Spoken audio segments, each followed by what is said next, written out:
What's up? I'm back with a second Q&A, and if you have any more questions, just make sure to leave them down below. Let's do this. And as always, I'm reading the questions from my phone, so if you see me staring at it, you know why. Okay, so, hello Nina, are you in Bangka War? Now I'm answering this question because if you go to my Instagram, I usually post photos in the location that I'm at. With my videos, I pre-film them, and then sometimes a month goes by before I publish it on YouTube, because I always want to post roughly 2 videos, maybe 3 a week, and I have weeks where I film a ton of videos and then I just schedule them. So if you want to know where I'm at right now, then it's probably best to check my Instagram, because that's the most updated and that's where I post photos in real time and not delayed, if that makes sense. And the next question is a really interesting one. It's by Vanessa. If you had to pick a place that you've been to stay forever, where would it be? I honestly can't answer this question. There's so many cities and places that I still want to live at, that I want to explore, that I just want to spend more time in. I wouldn't be able to pin it down to just one place where I would stay for the rest of my life. I think I'm too young for that. I haven't seen enough. Actually, that's probably the one. I haven't seen enough. I haven't lived in as many places as I would like to pin it down to one place where I would stay forever at.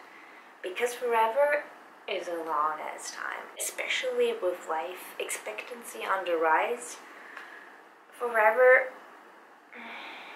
no, I really can't make that decision just yet. The next one is also a really good one. It's by Lessons for Susie. How do you make time to keep up with friends and family on the road, different time zones, etc.? Now, I'm pretty old school. With my sister, with whom I'm really close to, I communicate by email and Skype. And with my dad, for example, we Skype every 2 weeks. And that's pretty much it. My dad and my sister are 2 people that I'm just incredibly close to, and I Skype with my sister once a month, and as I said, with my dad every 2 weeks. I Skype with my best friends every once in a while, and we'll also keep in touch via Facebook Messenger or via email. Generally speaking though, I really like Skype to stay in touch with people. I really like Facebook Messenger, not Facebook itself, just Messenger. And I also really like old school email.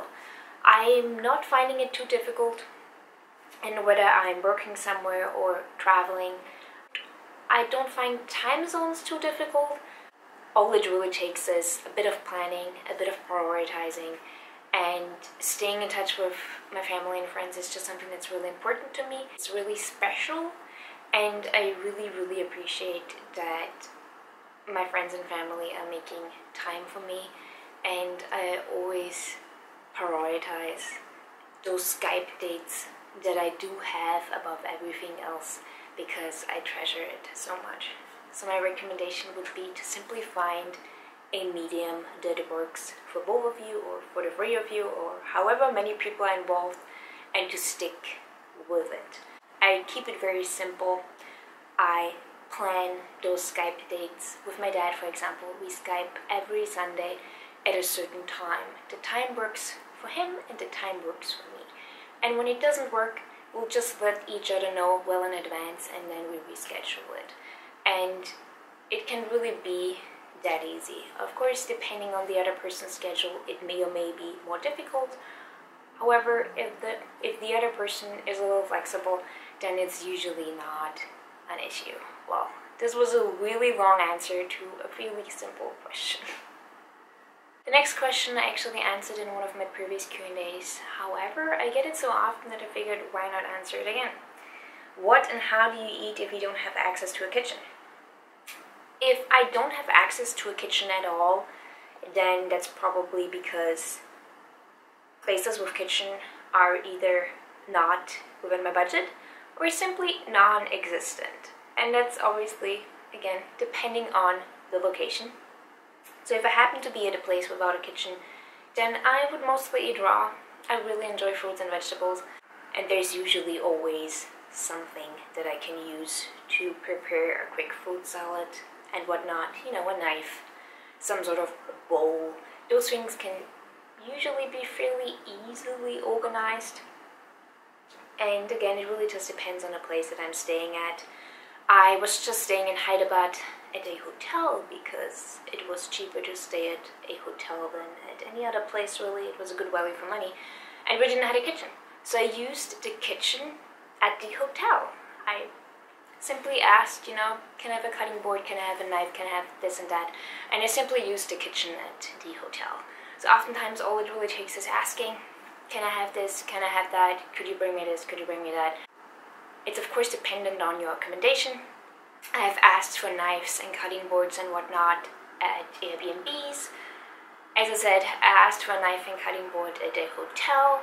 It's really dependent on what you have available to you and what you can ask for.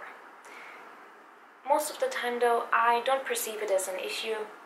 I really just switch to eating raw, eating more fruit, that sort of thing, eating more oats, eating bread if it's available. And of course, that also depends on the place that I'm staying at. If I'm staying somewhere where I can have a gigantic meal for $1 or $2, then eating out is great. And if I'm staying somewhere where it's more expensive, then I will probably make it work without a kitchen. And that was it. Did I miss anything? No, I don't think so. No. That was it for all your questions. I hope you enjoyed. As I said earlier, if you have any questions, feel free to just ask them down below. I hope you have a lovely day and see you guys next time. Bye. I just hit myself with my finger. Sometimes I have to refilm certain parts of my videos 1,000,000 times because things like that happen, or just annoying things like I sneeze or there's a really loud noise in the background or something falls. It's just... Okay. This video is over. Have a lovely day and see you guys next time. Bye.